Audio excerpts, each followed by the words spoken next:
Existe algum padrão para fazer uma lista, né? Então, para fazer o due diligence ou uma lista padrão de documentos? E a resposta é, pasme, não tem um padrão. Tudo bem, alguns documentos são básicos e todos eles pedem, mas padrão mesmo, assim, ó, essa é a lista padrão, não tem. Por quê? Primeiro porque as operações, elas têm características distintas. Você pode ter operações que precisam de muita mão de obra, você tem operações que precisam de muita tecnologia, você tem operações que dependem de muitas operações, e às vezes o peso de documentos específicos podem ser maiores conforme o tipo de operação. Então, uma operação que demanda de muitos colaboradores, talvez o peso de documentos que comprovam os colaboradores, que envolvam os colaboradores, tenha um peso muito maior. Então, para esse tipo de startup ou para esse tipo de investidor, esse documento pesa mais. Pode ser que para uma outra operação, até para um outro investidor, talvez o que vale a pena é o documento financeiro.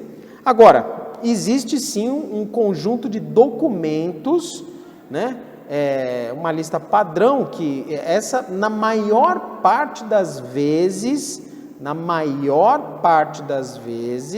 os documentos são solicitados. Então, é em toda a situação que vai ser solicitado? Não é em toda a situação, mas na maior parte das vezes, esses documentos, eles tendem sim, né, a ser solicitados. Então, o que a gente vai trabalhar aqui é checar quais são esses documentos que acontecem na maior parte das vezes, tá? Então, aqui a gente vai fazer um trabalho, né, de passar para vocês, eu vou explicar para vocês agora, os documentos são mais comuns, ok? Que são aqueles que as pessoas estão mais acostumadas a ver, né, acontecendo, pedindo documentos para vocês, tá? Então, é isso que a gente precisa enxergar, tá? Então, a gente vai ter, sim, um conjunto de documentos que podem acontecer mais, com mais ênfase, vamos colocar assim, né? Tem documentos que podem pedir com mais informações, né? Então, não é sempre que isso vai acontecer, mas a gente tem, de fato, uma relação de documentos que são mais enfáticos. Querem saber quais são os documentos? Documentos fiscais de cadastro, tá? Essa é a primeira coisa. Então, você tem lá contrato social, cartão do CNPJ, enquadramento tributário, ou seja, os documentos dos sócios, né? Então, são aqueles documentos cadastrais e fiscais, são os documentos básicos, né? Depois você pode complementar com as informações financeiras. E aqui é importante deixar claro que eu estou apresentando um resumo, tá? Você pode ter mais ou menos documentos, ok? Aí você pode ter as informações, como por exemplo, os documentos financeiros. Que documentos financeiros são esses? Podem ser, por exemplo, documentos que relatam, por exemplo, faturamento, entradas e saídas, né? Pode ser documentos que falem sobre gastos, vendas, pode ser, por exemplo, documentos que remetem aos pagamentos, ou seja, são documentos financeiros que eles são bastante relevantes para poder explicar melhor toda essa informação que é exigida pelos investidores. Além disso, detalhamento do quadro societário. Isso sim é fundamental. Quem é sócio dessa empresa, quanto cada um tem.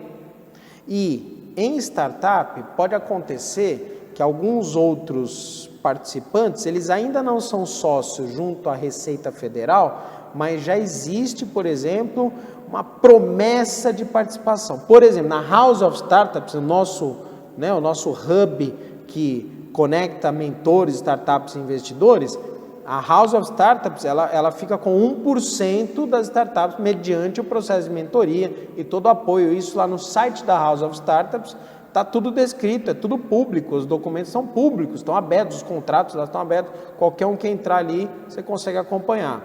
Lá tem um dos documentos que tem lá, por exemplo, a gente tem direito a uma opção de compra, uma participação de 1% na startup. Ou seja, esse documento, uma vez que a startup tem esse contrato assinado, tem que apresentar. Por quê? Porque os investidores querem saber. Além de vocês, digamos que sejam 2 sócios, cada um tem 50%.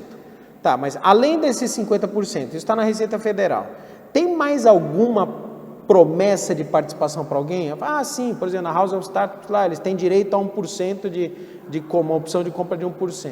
Ó, nós temos aqui um investidor também, que fez um investidor, ó, meu tio fez o investidor inicial lá, ele deu lá X mil reais para a gente prometeu 5% da empresa, certo?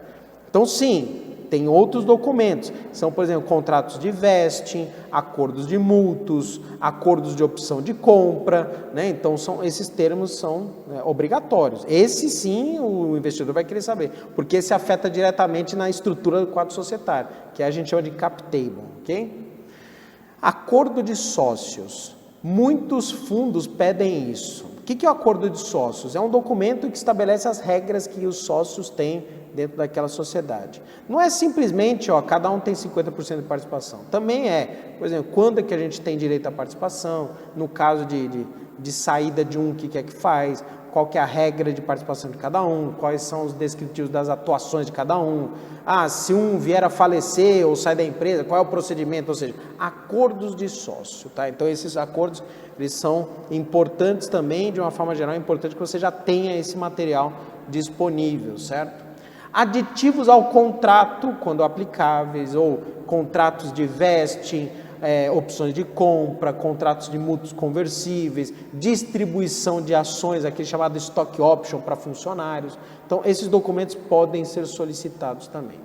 Além disso, é importante que você tenha contratos com fornecedores e contratos com os clientes. Dependendo da sua operação, contratos com fornecedores, contratos com clientes são muito importantes. Exemplo, digamos que você tenha uma startup que faça intermediação entre, tipo marketplace, né, entre prestadores de serviços e usuários. É importante que a gente tenha contrato com os prestadores de serviços para saber, por exemplo, a idoneidade, né, desses prestadores de serviços. Então, a gente tem lá a avaliação, CPF, RG, endereço fiscal, todas as informações desses prestadores de serviços. A gente puxou lá uma certidão negativa aí de criminal dessas pessoas, ou seja, pensando, por exemplo, nos aplicativos de transporte. Eu entro dentro do carro de uma pessoa, não sei qual que é o histórico dessa pessoa. Então, você tem isso, você precisa até para se respaldar. E às vezes, você tem, sei lá, milhares de prestadores, você precisa ter uma pasta com todos eles. Não importa quantos tem, são milhares, ótimo. Você tem de todos? Tá bom, porque se der algum problema, você vai ser questionado juridicamente. E aí, o que o investidor quer saber? Ele quer saber, você tem essas informações? Se eu pedir nem que seja por amostragem, você tem, por exemplo, 10 mil motoristas cadastrados. Se eu pedir por amostragem 50 motoristas, você vai ter de todos eles? Tá, então eu vou pedir por amostragem. Ou seja, você tem que ter, de qualquer forma. Pode não necessariamente apresentar aí num documento só, você pode ter um resumo, você pode ter o nome dos investidores, você pode ter o nome do arquivo que está os investidores, e aí a gente pode ter até complementos, mas é importante que tenha. Às vezes você tem uma operação que uma das coisas que você faz, por exemplo, é um fornecimento digamos que você está fazendo uma startup que mexe com processos químicos e esse processo químico você faz testes de produtos. E dentro desse processo químico, uma das coisas que você faz é o fornecimento de matéria-prima. E precisa ter um fornecedor que faça isso para você. Bom, se esse fornecedor para de fornecer para você, como é que fica a sua startup? Quer dizer, você imediatamente para de produzir? Por isso que tem que ter um contrato com o fornecedor. Então, nessa situação, o contrato com o fornecedor tem um peso muito grande. Pode ser que um contrato com um cliente seja um peso muito grande. Digamos que você seja uma startup B2B, né? Que é o business to business, é negócio a negócio. Ou seja, você é uma empresa que vende para outra empresa. Às vezes o contrato fechado com outra empresa é muito relevante, porque se ela parar de comprar, no dia seguinte você não tem mais negócio. Então precisa ter um contrato. Então, às vezes o contrato junto ao cliente tem um peso muito grande, certo? A relação em si, inclusive dos fornecedores e de clientes, também seria interessante. O organograma da sua startup, ou seja, quem são os colaboradores, quem são as pessoas que estão envolvidas e a documentação de todos os seus colaboradores. Sim, carteira de trabalho ou é via contrato PJ ou é carteira de trabalho? Ele é funcionário ou é prestador de serviço? Se é prestador de serviço, tem um contrato de prestação de serviço? Se é colaborador, está tudo registrado? Pensa o seguinte, o investidor, a última coisa que ele quer é investir numa empresa que possa correr um risco trabalhista, concorda? Então, o que ele quer? Ele quer saber, tem funcionário? Tá bom, todos estão regularmente registrados? Todos estão seguindo as regras trabalhistas? Todos estão seguindo as regras da convenção coletiva? Às vezes você precisa buscar a própria convenção coletiva e entregar a convenção coletiva, para poder checar se está sendo cumprida a questão da convenção coletiva. Eu preciso saber, como investidor, se eu estou investindo numa empresa que está contratando mão de obra que não está qualificada, ou que não tem toda a documentação, ou ele fez um contrato PJ, mas na verdade não fez contrato nenhum, só paga lá eventual, ou seja, começa a dar um risco trabalhista e eu preciso saber, eu preciso diminuir o risco, eu preciso minimizar, eu como investidor, eu quero minimizar as chances de colocar meu dinheiro numa empresa que dê problemas. Outras informações também, além dos colaboradores, prestadores de serviços terceirizados que nós falamos, o comprovante de pagamento dos impostos federais, estaduais, municipais, que aí a gente puxa através do quê? Das certidões negativas, certidão negativa de débitos, certidão negativa fiscal, certidão negativa trabalhista, para ver se não tem nenhum processo trabalhista, certidão negativa criminal do sócio, certidão negativa tributária, ou seja, para checar realmente se tem alguma pendência, se está na dívida ativa, se tem alguma pendência jurídica de documentação fiscal, tributária, trabalhista, ou seja, todas essas certidões negativas, elas tendem a ser solicitadas. Aí depende muito da operação, mas tendem a ser solicitadas. O levantamento do inventário, dos estoques, dos ativos da empresa, para saber qual que é o tamanho dessa empresa, né? Muitas startups, a estrutura é muito básica, pode ser às vezes só um computador, um laptop, um celular e um computador, às vezes já é uma startup. Agora, mas tem startups que têm equipamentos, por exemplo, tem startup que tem um equipamento aí para um aspecto técnico, tem startup que tem já um processo já logístico estruturado, que tem a galpão, tem ativos, prateleiras, sistemas instalados, equipamentos, pessoas trabalhando. Então é importante que tenha a relação dos ativos, até porque isso faz parte também de um dos pedaços que a gente faz a avaliação do valor da empresa, né? O valuation da empresa. Então às vezes é importante que a gente tenha. Tem startup que, por exemplo, tem estoques, então é importante que tenha essa informação. Lógico, não se esqueça, declaração do imposto de renda da empresa, dos sócios, isso tudo já também tem que ter, né? Porque você é dono de uma empresa, eu pego o seu imposto de renda, não aparece essa empresa no imposto de renda. Eu falo, como assim não? Você é ou não é dono, né? Então puxa lá na Receita Federal, verifica lá o quadro societário administrativo chamado QSA, então também dá para cruzar essas questões. Algumas informações gerenciais, como por exemplo, balanço contábil gerencial, mesmo que você não seja obrigado, né, obrigatório a apresentar, mas pode ser solicitado balanço gerencial, é possível, acontece, é até relativamente comum que seja solicitado isso, por incrível que pareça, tá? Acontece isso e geralmente solicita para que o contador ou o escritório jurídico assine para testar que é informal, que é a informação que mostra lá as despesas e as receitas, né? Então é comum que isso aconteça. Demonstrativo de resultados, fluxo de caixa, os dados das contas correntes, né? O extrato das contas correntes, ou seja, são informações que são interessantes. Existe também a figura de um relatório gerencial qualitativo. Esse relatório gerencial são informações que não são solicitadas em outros documentos, mas que você consegue colocar, como por exemplo, quais são os principais desafios, quais são os indicadores de crescimento, quais são os pontos de atenção, quais são as grandes conquistas, qual foi o tempo de gerenciamento, as perspectivas, as previsões, né? Então, às vezes é interessante você ter eventos que você participou, né, projeções de receitas, ou seja, um relatório gerencial qualitativo que às vezes até pode pedir, né, para assinar via um contador, um escritório jurídico, ou um escritório de compliance também, né, de governança que assina, que atesta essa questão. Fatos relevantes da história da sua startup, no momento que você fez uma pivotagem, depois a gente vai ter conteúdo específico para pivotagem, você trocou o ramo da empresa, enfim, essas coisas todas.